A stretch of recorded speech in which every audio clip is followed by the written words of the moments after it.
निकल कर आ रही है। रात में करीब 12 बजे वो लड़की जो बच्चा है वो जो है अस्वस्थता जाहिर किया जाता है। बाढ़ के जो यहाँ पे टीचर होते हैं जिनकी रात्रि में ड्यूटी होती है वो उन शिक्षिका को कहा जाता है वो कोई संज्ञान नहीं लेती है। दुख की बात तो ये है कि अंधराठाड़ी में रेफरल हॉस्पिटल होने के बावजूद तमाम प्राइवेट नर्सिंग होम है, सरकारी हॉस्पिटल है, उसके बावजूद फर्स्ट एड तक नहीं हो पाता है इस बच्चे का। और इतनी मासूम निसहाय गरीब शोषित वंचित परिवार के बच्चे इस कस्तूरबा गांधी विद्यालय में बच्चियां यहाँ पर होती है। तो यहाँ पर मैं आपके चैनल से मांग करना चाहता हूँ कि इसका जो है दूध का दूध और पानी का पानी होना चाहिए, पोस्टमार्टम निस्संदेह होना चाहिए और ये जरूरी है। ये अगर नहीं होता है तो ये बहुत ही दुखद घटना है। एक तरह से कह सकते हैं कि ये जो है घटना नहीं है, ये मर्डर है एक तरह से। हम बहुत बड़ा अन्याय कर रहा है, बिल्कुल कहवाक चाहिए। और इस 6 महीना में इस तरह के दोसर और ऐसे पहले ही हमने तेसर एक घटना है विद्यालय में। बहुत ही दुखद घटना है, बहुत निंदनीय घटना है। हम घटना के बहुत निंदा करी।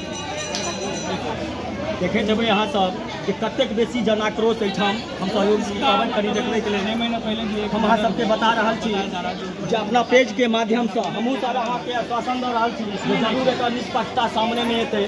हमहूँ कोशिश करबै जरूर एतै एक निष्पक्षता, चूँकि बहुत बेसी जरूरी है। 6 महीना के अंदर में तेसर घटना है। हम अहाँ सबके अंधराठाड़ी प्रशासन साहब के की कहे छथिन बार हम यही कह रहे हैं कि घटना नहीं है, आप इसको हत्या कर सकते हैं, आप इसको मर्डर कर सकते हैं। अगर बच्ची बीमार है, कैसे बीमार हो गई, इसको आपको कम से कम मेडिकल ट्रीटमेंट होना चाहिए। ये आपको यहाँ से जो हॉस्पिटल है करीब 500 मीटर की दूरी पर है, ऐसा भी नहीं कि बहुत दूर है। और यहाँ पे सारे सुविधा मुहैया है। यहाँ पर रेफरल हॉस्पिटल है, कई सारे सरकार प्राइवेट नर्सिंग होम है, तो वहाँ तक बच्चे को पहुँचाना चाहिए था। जीवन मृत्यु किसी के हाथ में नहीं है, लेकिन हमारा प्रयास होना चाहिए ताकि उस बच्चे की हम इलाज करवा पाए।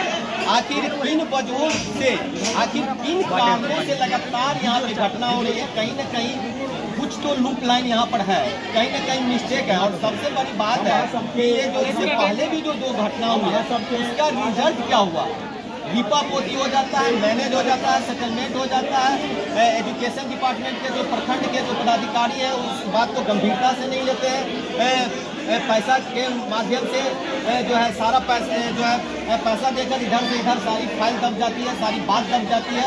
और मैं बार बार कहता हूँ कि मोदी जी कहा करते हैं कि बेटी पढ़ाओ बेटी बचाओ का जो नारा दिया था उन्होंने, न तो बेटी पढ़ पा रही है और ना ही बेटी बच पा रही है।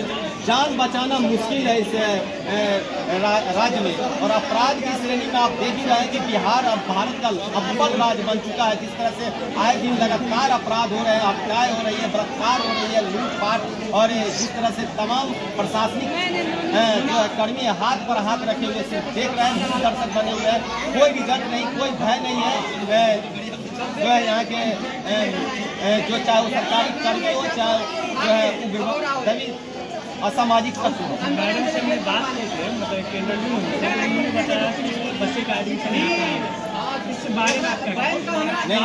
मैडम देखिए, सबसे पहली बात है कि 12 बजे दिन में जो प्रथम दृष्टया अभी जो लोगों की बात से पता चला है कि 12 बजे दिन में आती है।